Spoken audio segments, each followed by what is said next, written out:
Hello and welcome to Paranormal Verses with my wonderful co-host Michael Kopf and myself, Kell Ridley. And tonight we have got an amazing guest. We have got the man, the one and only Matt Barron. Hello, Matt. Hey guys, how you doing? Great. Yourself? Doing well. Doing That's well.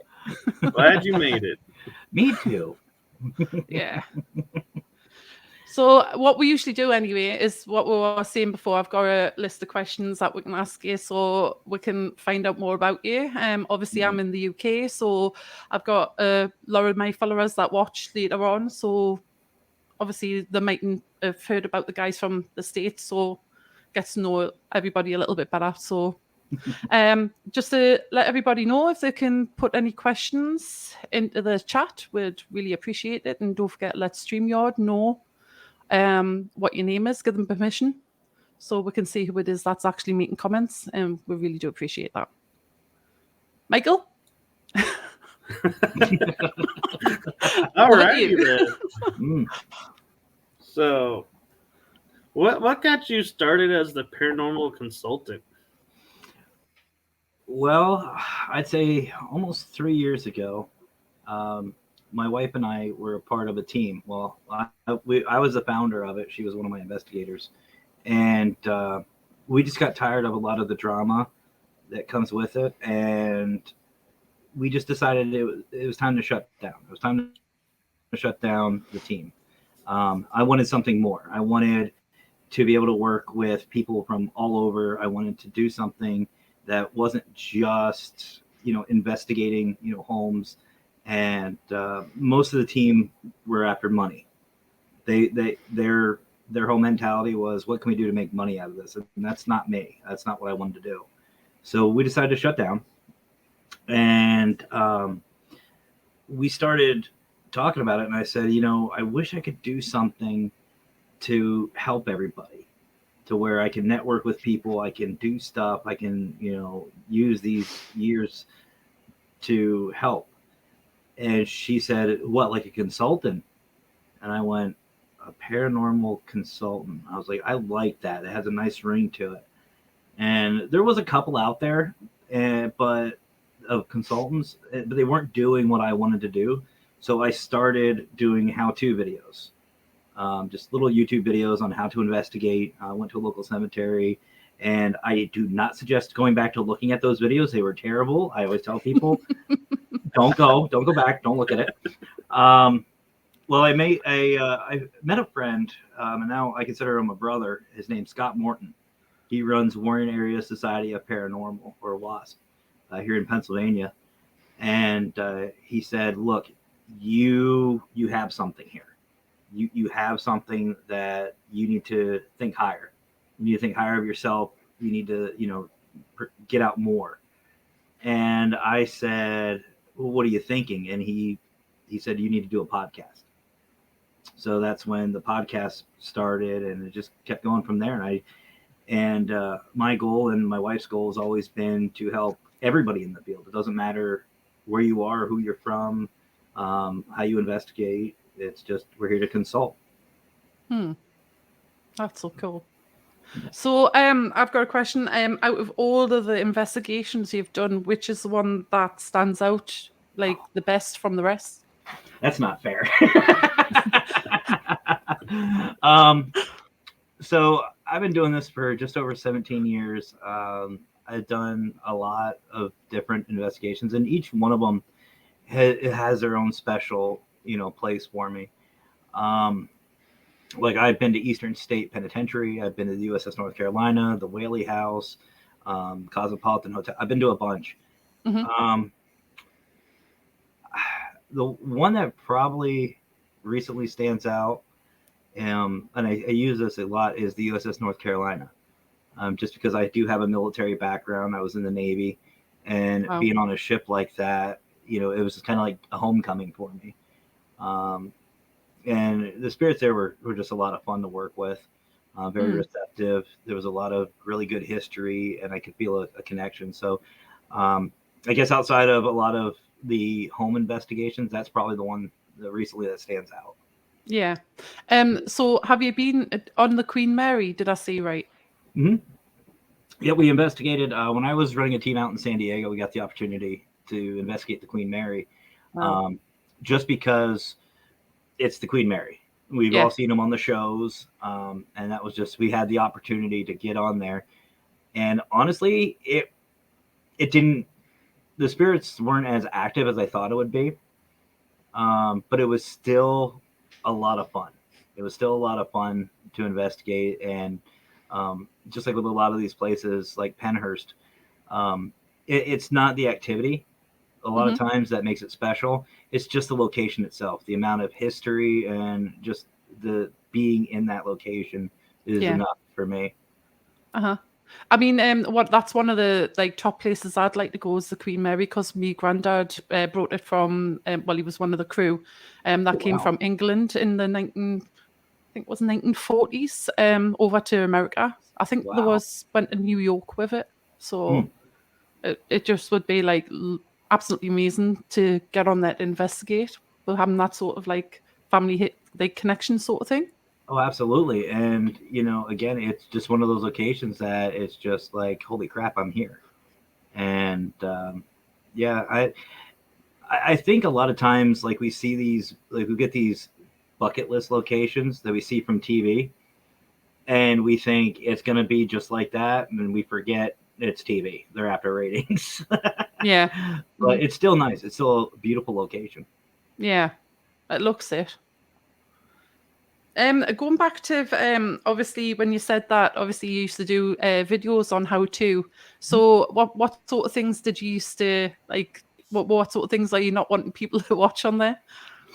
Well, is the quality, and as you guys know, being in front of the camera, it really takes practice and getting used to doing this.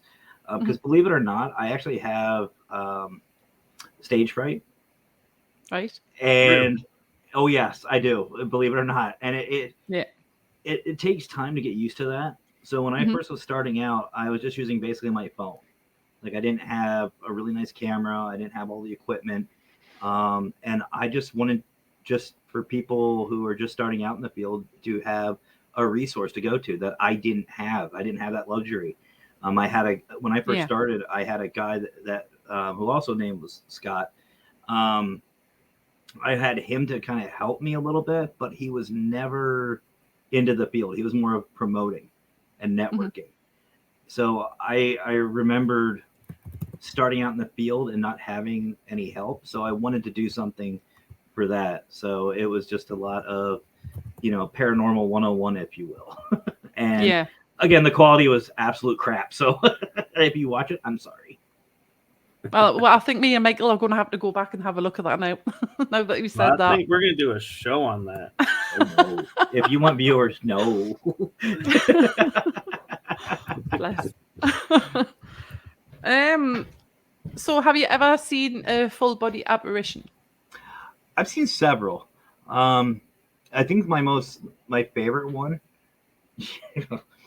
Yeah, I do like Michael's shirt. I love that shirt. I have to get it. I think my favorite one was we were at the cemetery. It was called Alpine Cemetery in San Diego. Well, Alpine, California.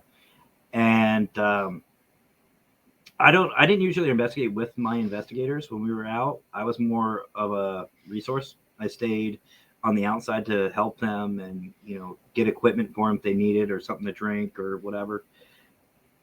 And I'm standing there in the middle of the cemetery, overlooking the whole thing, just enjoying the scenery. And we heard a bunch of footsteps coming from our left, and we just so happened to look over, and we saw this individual look like a soldier, just walking or marching or patrolling. And we're like, are we really seeing this right now? And it got behind one of these big shrubs and just disappeared. So we ran over there and to try to find it. There was no footsteps, no nothing. And we got a couple of pictures. Sadly, I don't have access to them anymore. But we caught a couple of pretty good pictures of this apparition. But that's probably the one that stood out. Wow. That's amazing. So I think I got a question that I doubt you've ever been asked.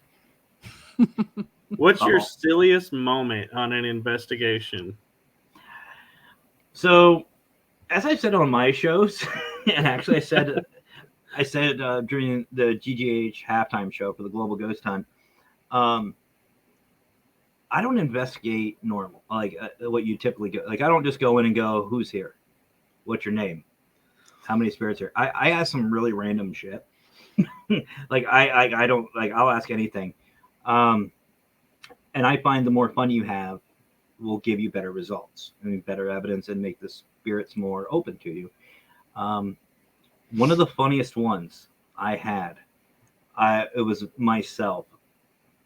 My team and I were investigating this car detail, kind of like, you guys remember Pimp My Ride a while back? Well, there was a show that called us in because they were having some issues with the paranormal. Just stuff happening, crew wouldn't go on. They wanted to do, it was around Halloween, they wanted to do a Halloween show. And they called my team and I in, they thought it'd be good. So, minus a bunch of weird stuff, just even being on set, the team wasn't experiencing anything. They were just it was kind of stale or dead, if you'll excuse the pun. And they wanted me to come in and just kind of liven things up. And I was like, yeah, sure.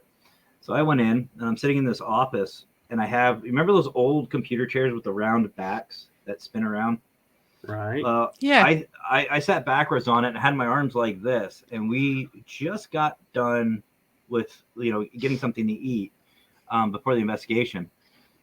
And I don't know what they call it over there, but over here we call it bubble gut, where you just feel your stomach starting to bubble and boil. Mm-hmm. I started getting that, and I'm just like, what do I do? Do I hold it? What, how's this going to work? I'm like, I got to get out. I got to do something. I didn't get the opportunity to.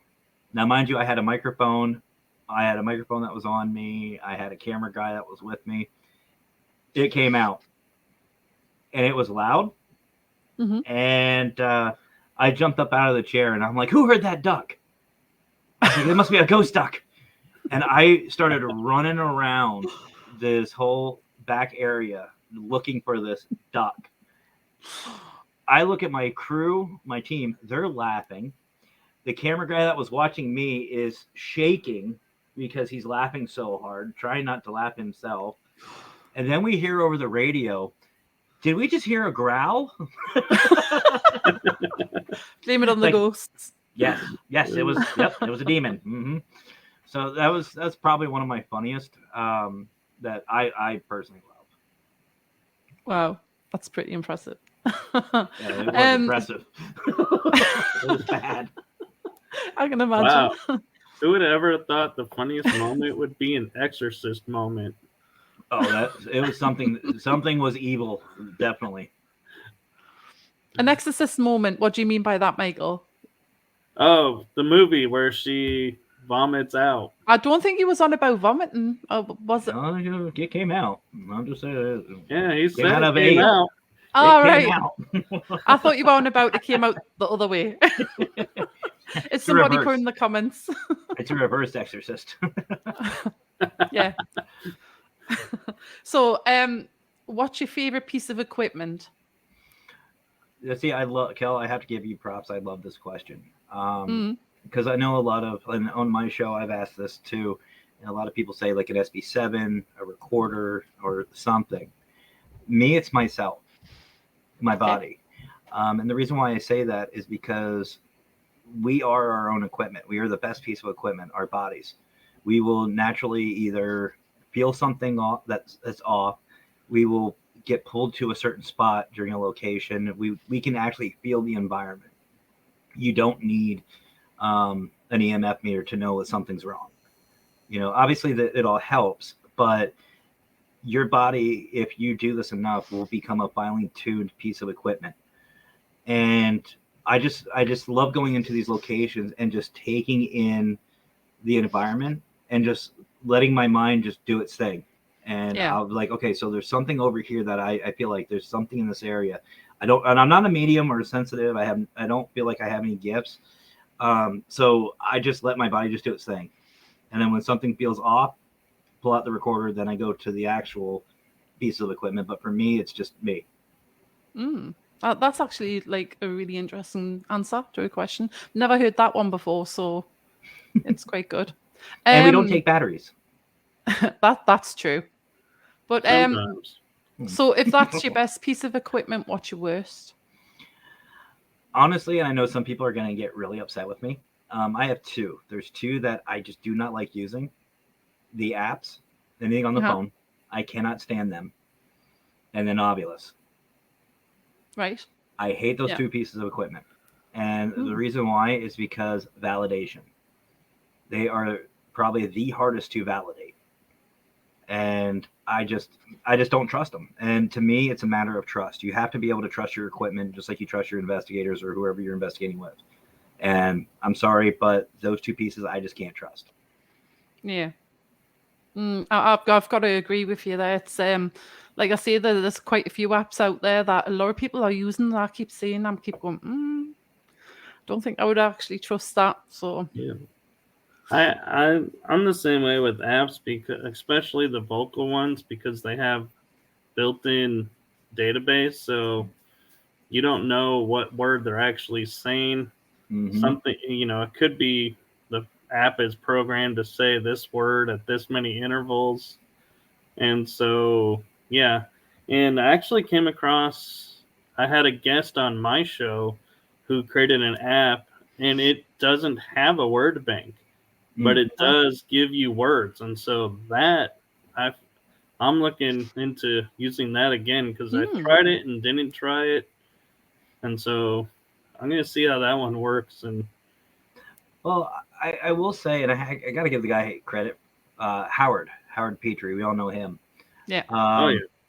I'm now on the fence about the Necrophonics app because when we, Mackenzie, my wife, when we did the Global Ghost Hunt, just this, during this event, we did Voodoo Authentica in New Orleans, and Howard pulled out the Necrophonics app. And as soon as he did, I'm just kind of like, Howard, come on. But I have to admit, there were some answers and some things that were said that would be very hard to fake. I mean, they were some of the names and the words that were coming through. I wouldn't call them evidence, but when they start saying stuff that we can make a personal connection to, not like a cold read, not like saying, okay, there's a male spirit here, because it could be a spirit, could be anybody, but they're giving specifics about things that nobody's talked about even prior to the investigation or then. Okay, that's building a little credibility, but I don't know. That's the interesting one, so isn't it, when you get stuff like that coming up? Yeah, it really does. But see, here again, and this is what I've said before, you've got to be open. In this field, you have to be open to everybody. And the paranormal to me is like a big jigsaw puzzle. And we are all pieces. It's going to take each and every one of us to figure out that question we all have. And it's not, is there life after death? It's what happens. Yeah. And I think we don't have a piece of equipment out today that that can give us 100% credibility of the paranormal. We all have our own experiences, of course, but there's still those naysayers.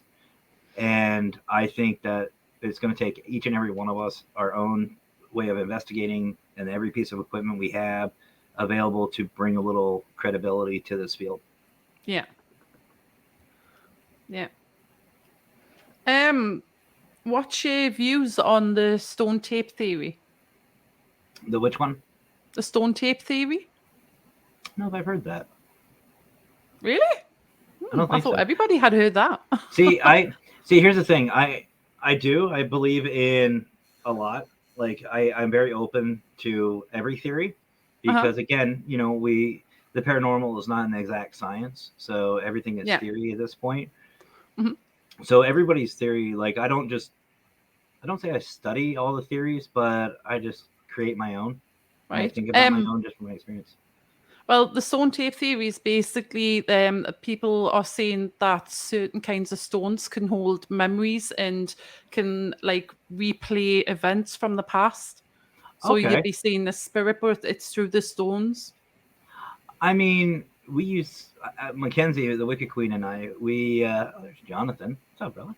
We use stones, and I know a lot of people do for different things, for protection, for invoking energy, and for a bunch of different things. So if we're able to utilize crystals and gems for that, I mean, I'm all for it. I believe that 100%. I mean, it's definitely a possibility. Mm-hmm.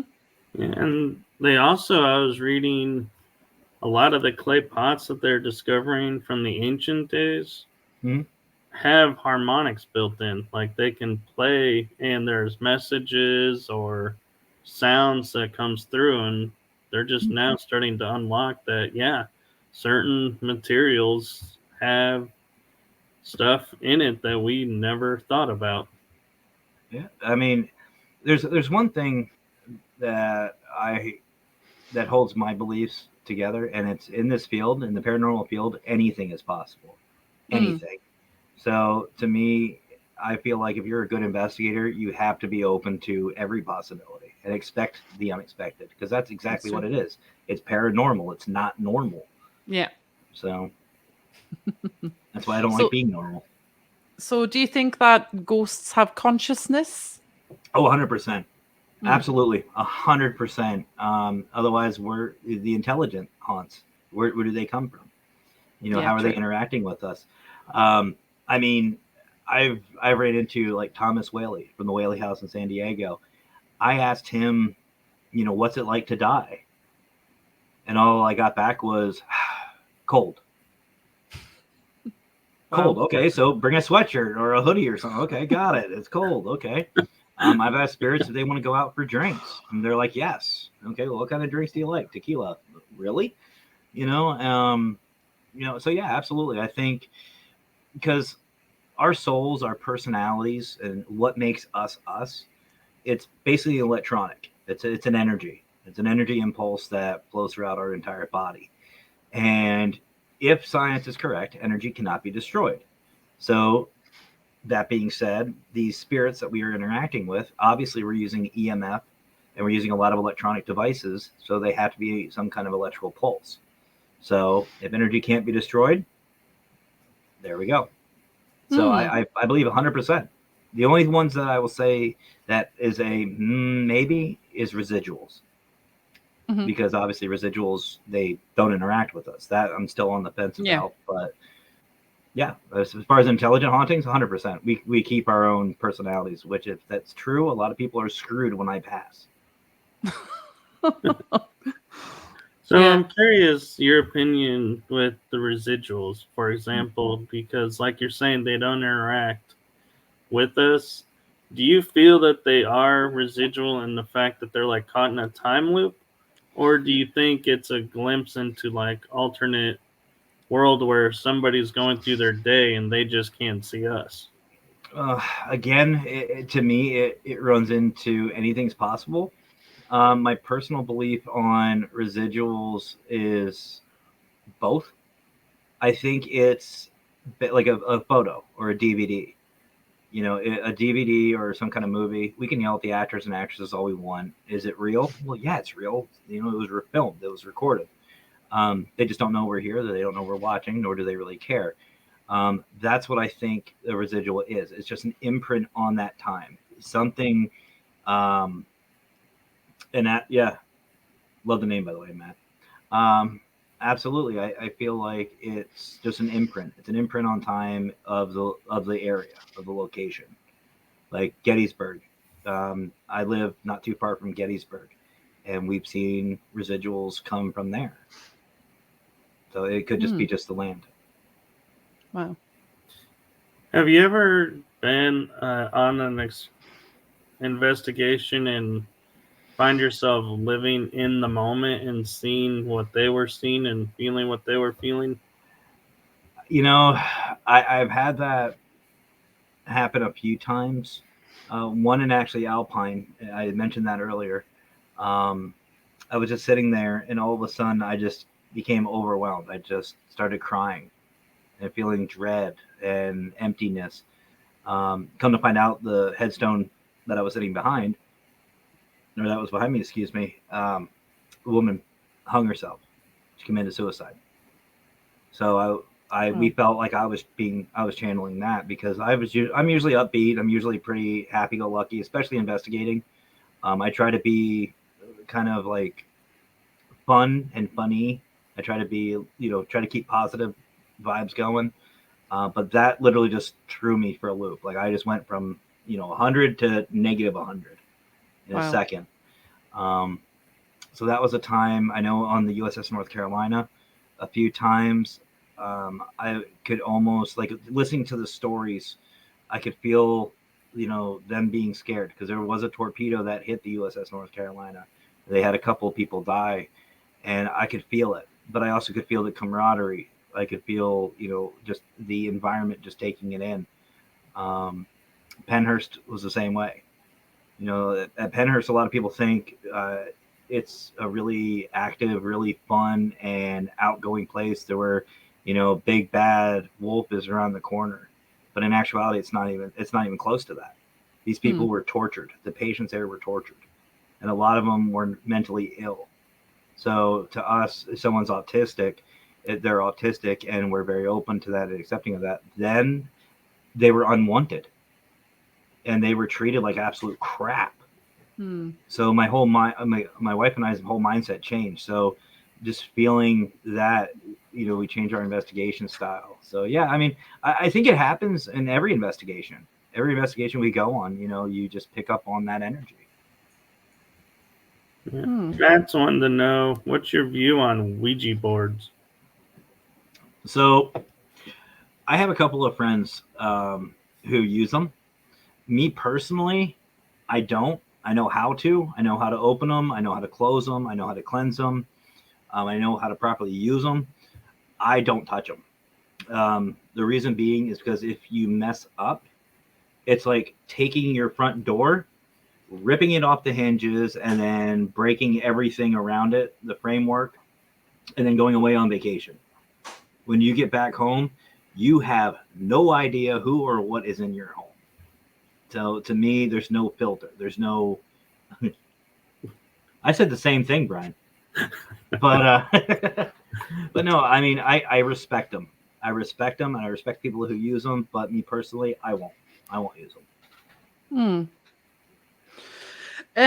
Where would you like to investigate? Firstly, in the USA, if you could, or in the rest of the world after that?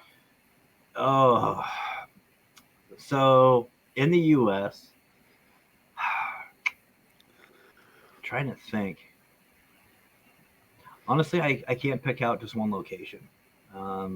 There's just so many amazing places that I've yet to investigate at. But I will say, anywhere that I have friends or family from the paranormal field, from either Parapost or Paralinks, and anybody who I work with, like, if I can go where Michael's at, let's go. I'll go.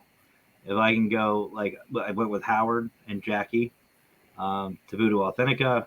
I've met up with Jonathan Myers from Crossover Paranormal, Emmy McKenzie from PDX. Yeah, anywhere with any of my friends and family. For the US side.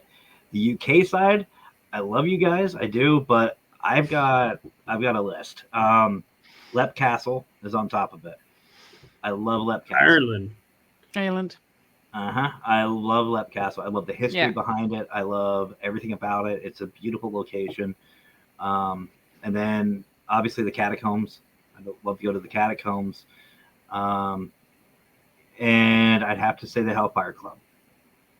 I love the idea of the Hellfire Club. You've got a church literally on top of hell, heaven and hell on top of one another. To me, the irony is like, I have to go. Nicknames just saying Tower of London and Chillingham Castle. Yeah, they're good ones as well. Yeah, it's the Hellfire Caves. I think they're in Bedfordshire. Is that right? Nickname? I think if so. I'm right. Yeah, I believe. Yeah, I know. It sounds bad, but I know ghost hunters went there, and when I started learning about that, it was like, I'm hooked. I have to go there. I have to go.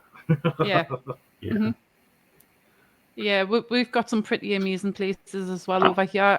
Like I say, Chillingham Castle, that's not far away from me, so I've been there a few times. That's pretty scary down there. But the Tower of London, that's any paranormal investigator's dream over here, but we're not allowed to get in there, unfortunately. Yeah. Yeah, I'm kind of surprised, Matt. I thought Romania would be on your list. You know, tourist. Yeah, I mean, the problem with the UK, and I'll even throw Europe into this one, is here in the States, art history only goes back so far. I mean, yeah, there's the Native Americans and stuff, you know, before recorded history, absolutely. But you guys go back centuries. Yeah. Centuries. And honestly, to pick one or two would be unfair. You know what I mean? But I mean, I'm honestly jealous. You guys always say that you're jealous of, you know, us over here in the States. Yep. I'm jealous of you guys because you guys have a lot more history to investigate. Yeah. Well, saying that, like, all the countries are exactly the same age. Technically, I mean, they weren't discovered at the same time or populated. But yeah, I get what you mean. We do have a lot of castles, and we do have like a thing that Michael keeps going mad at us about called Hadrian's Wall. I shouldn't have said that. I'm going to get it again now. But I yeah, didn't say a word. I know. Not yet. But yeah, we've got some pretty amazing places. But like I say, like over there, it's just like you guys, you've got just so much over there. You know what I mean? It's like we're just like a tiny, tiny little place, and yous are just like absolutely huge. So I think that's why it's like a lot of people's like dream to go for America to investigate. So it works both ways. I mean, like Mackenzie and I have always wanted to go to New Orleans, and we were blessed enough to have that opportunity, and it was great. It was a lot of fun. I enjoyed it. You know, seeing the history, you know, and seeing, you know, we hear about like people like Marie Laveau, and to be at that location and seeing everything and hearing about it, you know, it's awesome. It really is awesome. But again, for me personally, you guys have the more history. You guys have, you know, we have a couple hundred years. You guys have thousands of years worth. You know what I mean? Yeah. So it's like, we can dig a lot deeper over in Europe and in the UK. Yeah. I'm actually getting married in July in the castle that we've booked for the wedding. It's got a lot of history. It's Sudley Castle, and it's where Henry VIII's last wife, the sixth wife, where she lived and died. Wow. And it's like had loads of kings and queens that lived there, especially like Elizabeth I. She lived there when she was like younger. So it's and apparently it's really, really haunted as well. So I think like I'll be sneaking in, like obviously me K2 meet there and everything. Probably do a live from there at some point. So first of all, Kell, congratulations. Thank you. And secondly, I'm jealous. I'd have a recorder in my pocket and like EMF in like my vest or whatever, and just you know what I mean? Like, oh yeah, I do. Does anybody have any issue, or if there's any reason why these two should not be married, K2 goes off? Ignore him. You probably get it like EVP or something like that later on. Listen back to it. Go on. You just hear the beeping. It's like, no, it's only a 2. Don't mind that. No, it's all right. No, that's not the REM pod going on. Is that a REM pod in your pocket? Well, no. I think Michael was talking about doing a live stream from there anyway, weren't you, Michael? You know, because here's the funny thing, Matt. It's on my show night. It's on a Tuesday night. So it's like, if I go, do I air my show and make it Kell's wedding episode? As a consultant, I approve of that. We may as well just get married on the live then, Michael. Thanks. Might as well just listen for EVPs. See if you can hear something. There you go. Yeah. See how many congratulations you get. Oh, see how many don't do it. Well, for him, not for me. I mean, they'll be warning him off me, not the other way around. I think I've just seen a question anyway up in the chat.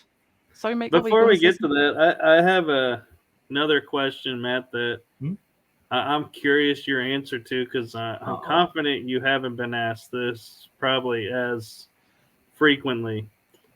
Of your shows of being paranormal consultant, the ones where you sit and look at the TikTok videos and go real or not real, and all your appearances, what's your favorite show that you look forward to doing the most?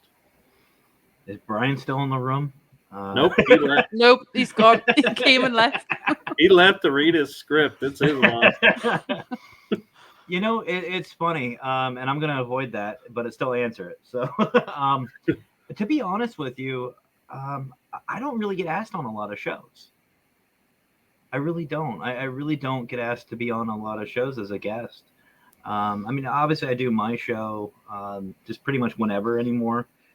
Even Creepy Cult, my wife's show, her and Emmy McKenzie just do their own thing, and it's like, okay, but I really don't get asked to be a guest, which is fine. I'm not out to make myself popular or anything. I just like networking with people. So to me, any show I get an opportunity to speak with people, to hang out with people, to me that is what makes it worth it. Yeah, that's true. Aww. Yeah, Brian is still in the room, by the way. That's why I didn't answer it. So for all of you hosts out there listening, what Matt is secretly saying is flood his email with invites onto shows. Yeah. Not if you want to have an audience. So Matt's asking, and this is a good question, what are your views on orbs? Are they legitimate, or are they dust or bugs? So I am one of those to where I'm not a fan of orbs. And I'm talking true orbs here. I'm not just talking, whatever. To me, an orb is not a sign of the paranormal unless there's something else with it. Much love to you, Suzette. Same. To me, to consider it paranormal or an entity, you have to have something else with it. If you get footsteps with it, like if you see an orb coming up a hallway and you catch an EVP of footsteps and it's getting closer, okay, that's a spirit. If you get a voice with it, or if you can tell it has its own intelligence, you know what I mean, and it's an actual orb, that to me, okay, I'll give some credibility to. But if you've got a room that has a lot of dust in it, and you catch an anomalous, like you see everything going one direction and you see one coming up the other way, maybe, but to me, it's more than likely bug, dust, water vapor, something. There has to be something with it. If there's nothing else caught, sorry, I'm just going to sit there and say it's a bug, it's dust, it's whatever. And I'm sorry, but these people that say they see faces, especially smiley faces, come on, that's Matrix. Your mind's trying to create some kind of controlling chaos. It's just like looking at a cloud and seeing a rabbit in the clouds. You know, is there a huge ass rabbit up there? No, it's not a rabbit. Pareidolia. It can be explained. So I respect people, but if you send me a picture of an orb and say it's paranormal, no, sorry. Yeah. I actually have one that I can challenge you on that, Matt, and get your opinion on. I was recently on a show doing live, and the gentleman had a black background similar to yours, not as many colors. And in the middle, like say under where you have FearFest Paracon, halfway between the green and the word, a white dot appears and then starts going diagonally down and then off to the left. We were like, that's an orb. That can't be a bug because it didn't come into frame. It was already in frame when it showed up. And dust, how is it by itself? See, I'm not saying that orbs don't happen. I'm not. I'm really not. Like, if it's a circumstance that can be proven, cool.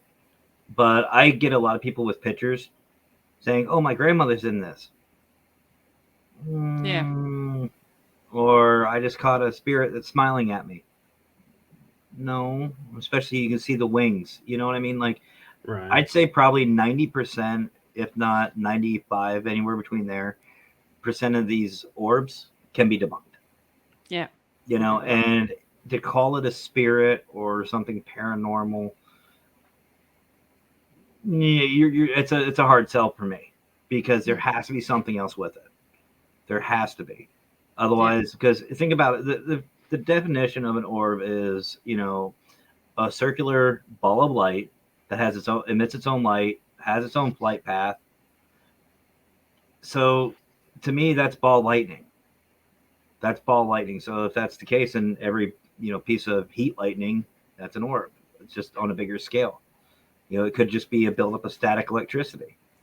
We don't know. It could just be a piece of, you know, static electricity bouncing between the vapors in the air. Again, we don't know. It could be scientific, but to say it's, you know, Aunt Sally, you know, hanging out with you, I need more with that. I need more. I made a TikTok a while ago. I was doing an investigation of a pub that had been renovated, so there was just dust everywhere. So obviously, when you've got your camera out and the light off the camera hits it, and it's just like, obviously there was just like what people were calling orbs, even though it was dust all over. So I decided to do a TikTok to tell people that these ones are definitely nothing to do with orbs; they're just dust. And then I had one woman comment on it saying, "Oh my God, have you seen all them orbs?" Like, did you not actually just watch the video? And you know, just you know kind of tell funny? some people. You know what's funny is these these lenses, they're curved. They're not, you know, a flat lens. So you've got to think too of distance. It's a matter of perspective.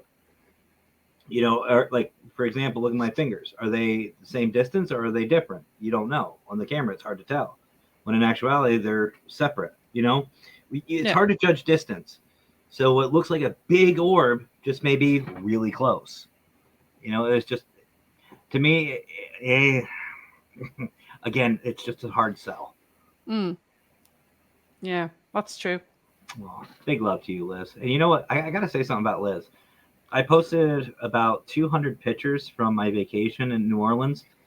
Liz went through and liked every single one of them. I love her to death. I looked at my phone. That's dedication. And I had like 90 notifications from Facebook. I'm like, what? And I open it up and it's all Liz liking the pictures. And I'm like, God love her.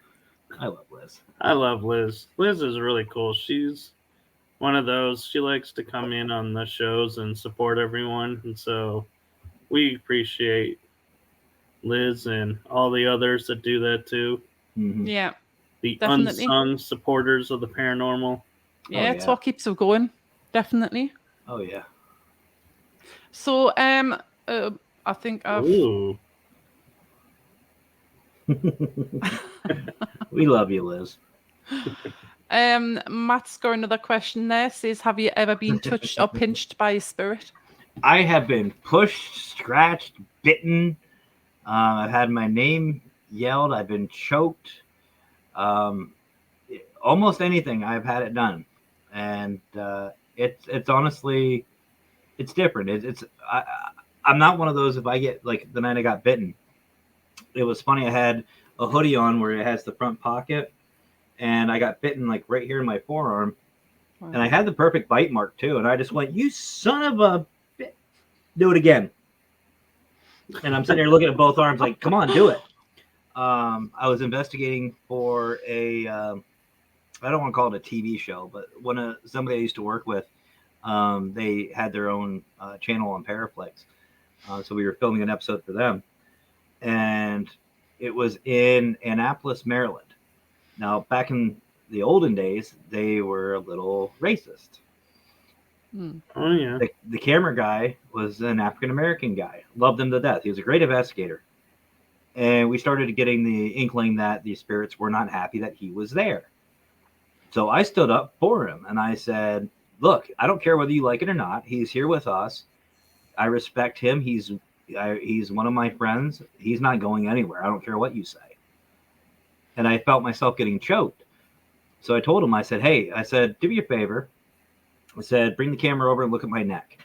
And he comes over and I went like this. I always use my pinkies and I show what I'm doing before I touch whatever area had been choked or, whatever.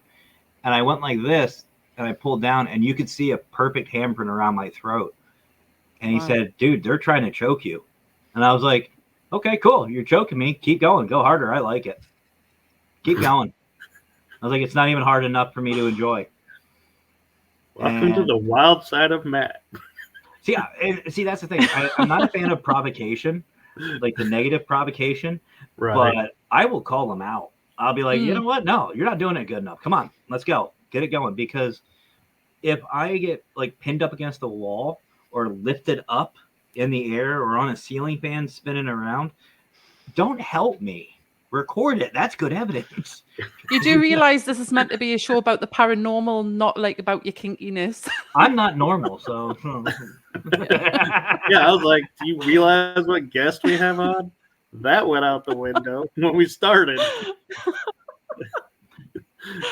Especially with him swinging around on the fans and being like, record me, damn it. Yeah. I've told my investigators that if something happens to me where I get attacked like that, unless it's a medical emergency, record it. I was like, don't worry about me. I was like, I'll come out of it eventually. I'll be fine. It's like, the better evidence we can get, I start, bleeding and stuff. Go for it. Keep recording. I'll be all right. That's hilarious. I can't wait till like you get the succubus or something and you like start aging and be like, no, I don't care that I'm starting to look 80 and I'm 20. Keep recording. Mm-hmm.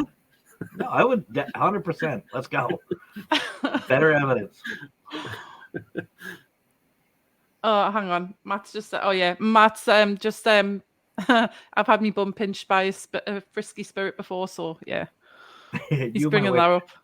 You and my wife share that. I don't know why. I mean, it doesn't seem to happen that often to you guys. Why is it always us women like Garrett done? Because guys will smack each other in the butt. We don't pinch each other's butts. Well, have you met Howard in person? Actually, I have. And yeah. That or Scotty. I was just going to say, well, Scotty, you just got to watch your legs. But no, actually, my wife had that happen on the USS North Carolina. So, Kell, you're not alone. And obviously, the spirits thought my wife was attractive and was trying to pick her up. And I said, you know what? I said, here's the difference between you and me. I'm going home with her. You're staying here. And they're like, Matt, stop it. And I'm like, no, they're dead. I'm alive. What are they going to do? Yeah, what would you have done though if he followed you home? I've cleansed before. I've cleansed before. Try it. No, I could see Matt. He'd be filming it going, this will be great for Paraflix and a whole bunch of shows. Brian, look at this. Its way, and then be like, okay, now, how can we edit this to be airable? I have it in 18 plus morning on my show. So yeah, you've been one. That video will be on his fans only page. Mm-hmm. I don't have one, so I'll put it on Scotty's. Has Scotty got one? Has he? He keeps saying I'm sure he does. Oh gosh. You missed it though, Matt. Talking about Scotty. You know the Wraith Hunters, right? You've heard of them. Mm-hmm. Anthony went up and got Scotty. He was sitting down at Fear Fest, and he came running up to him and did it to him. And Scotty was like, "Kudos to you, man." Well, did you hear that Scotty almost had TSA on him? Did you hear about that story? No, but it doesn't surprise me. Yeah. So Emmy McKenzie from PDX Paranormal, I guess, flew in, and Howard and then went to go pick her up from the airport. Scotty was hidden and was hiding it, which is easy for him to do. Yeah. And she said, so where's Scotty? And Howard gave some BS excuse saying, oh, his flight was delayed or blah, blah, blah, blah, blah, blah, blah. And she goes, oh, okay. And she was so tired, she believed it. And as soon as she went to walk away, Scotty ran out of nowhere and just grabbed her leg. And she screamed so loud, the entire terminal fell silent. Howard's laughing. TSA are coming over, and they're just like, no, we got it. It's good. Just let him finish. Just let him finish. That's hilarious. Yeah, Scotty's a little paranormal. Would you say nymph of the field? Or imp? We're still awaiting results from the tests. I Bless love him. Scotty. Yeah, Scotty's awesome. So Matt's got another question for you, and he's asking, have you ever been truly scared during an investigation? That is actually a really good question, Matt. There's been times where I've been kind of, I don't want to say set back, but hesitant to walk into a location. But I do know it's for the good, especially home investigations, where I'm trying to help these people. I'm trying to help the spirits. And there's very few places that I'll actually wander into. Even, I know, don't hurt me, by myself. I will go in by myself just to test the waters to see if it's even safe. The only time where I was actually scared and I backed down was now, mind you, again, almost over 17 years, over 400 investigations, client investigations. It was only 3 times to where I was like, and they were 3 true. Well, 2 of them definitely were demonic, like actual demonic. One was a maybe. It didn't fit all the criteria of a demonic, but it was still very negative. But yeah, those are the only 2 that I was like, no, I got to back away. And that was just for safety, for the family, for myself, and for my investigators, because safety to me is paramount. That's first. Yeah. And I didn't want to go in there and start stirring stuff up and start doing stuff that may cause harm. So I had to turn those 2 investigations over to the church. Wow. So. All right. And Matt has another question of, do you think you had a spiritual attachment? And if so, how did you get rid of it? So I try not to let that happen. Whenever I investigate, I tell the spirits, look, while I'm here, please take full advantage of that. Talk to me. I'll try to help you out as best as I can. And I come up and I just talk to them. I treat them just like I would anybody else.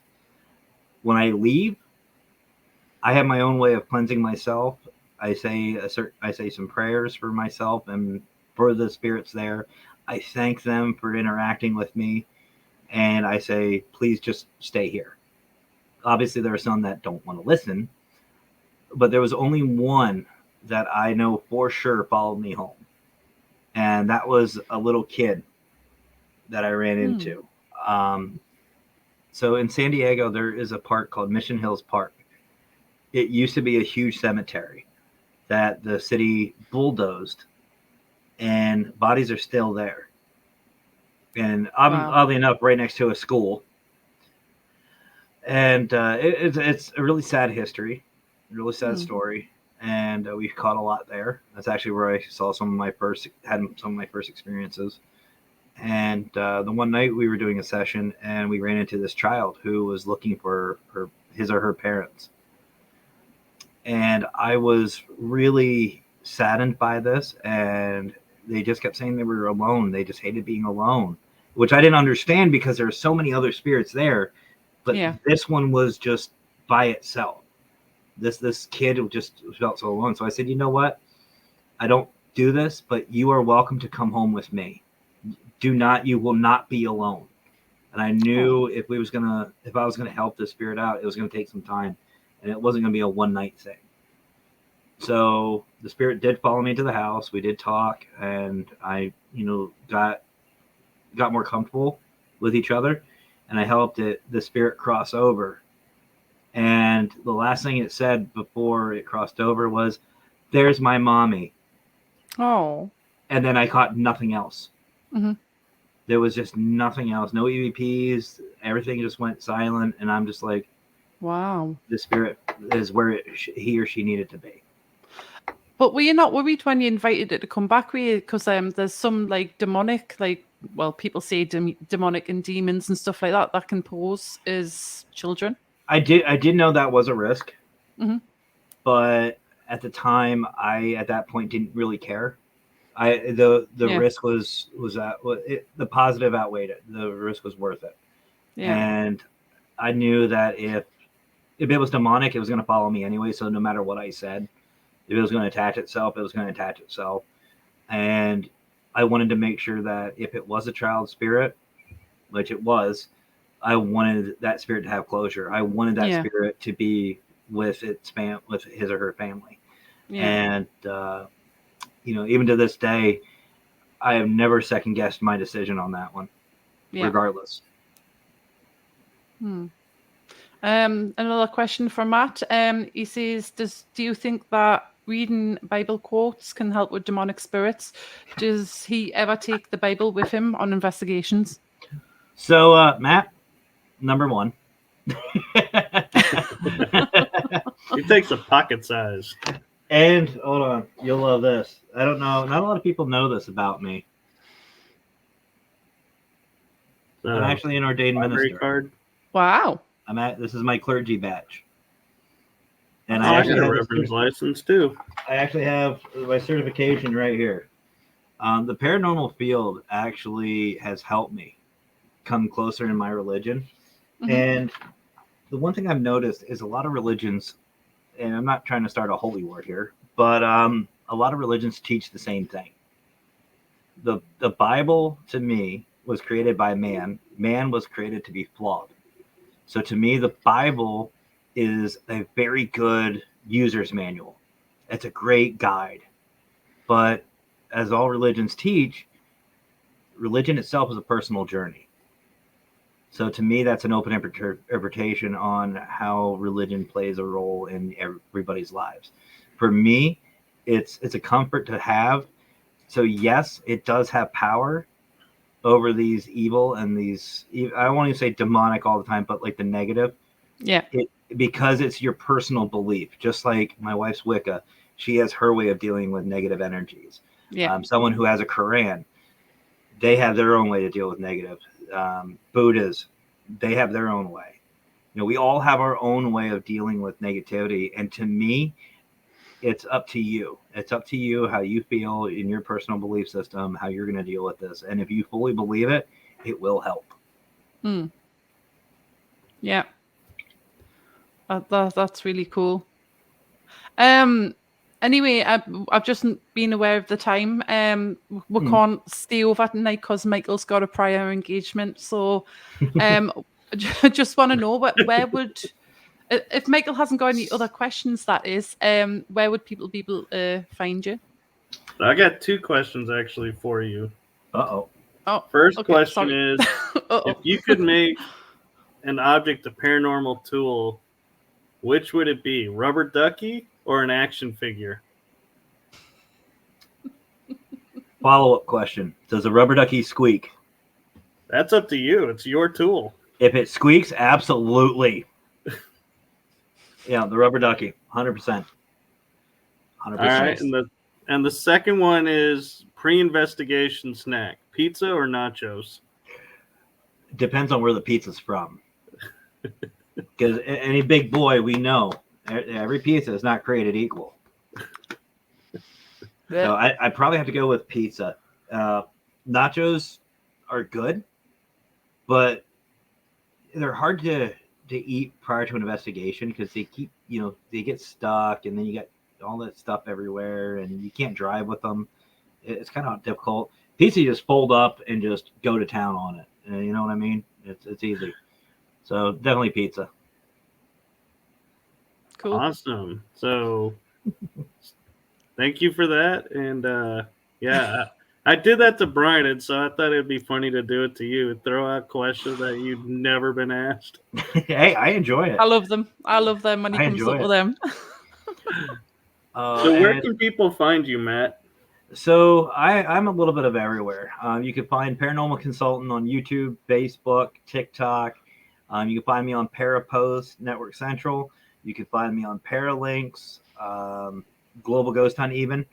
You can find me there. I'm a part of the admin team, and I actually am the co-host of GGH Live. It's just our live show for the Global Ghost Hunt. But yeah, pretty much anywhere. And I apparently have an Instagram and a Twitter that I don't even know about. So apparently on there too. I don't know. Seriously, I just Wow. So, That's folks, funny.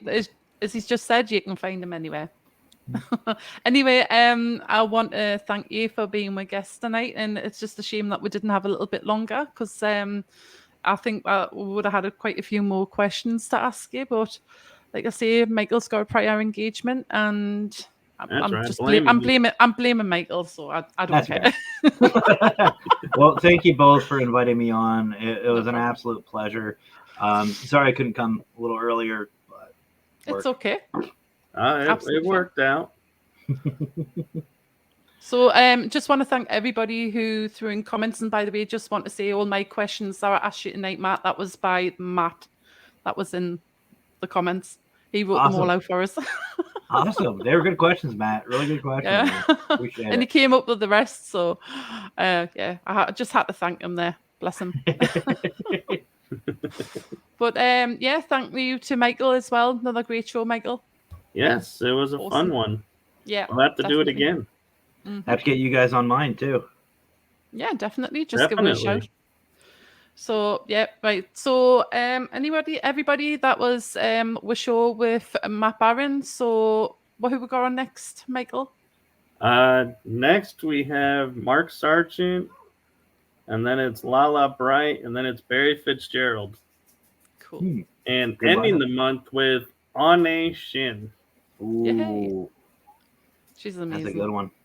So stay tuned to our page, and we'll be posting when those shows are up and ready. Cool. Awesome. So right, I'm going to say goodbye now to everybody, and we'll see you soon. Yep. Happy Halloween, everyone. Much Happy love. Halloween. All right. Oh, yeah, that's on me. Woo! What a moment. It's not like we're live or anything. Yeah. Somebody shoot me. All right, here we go.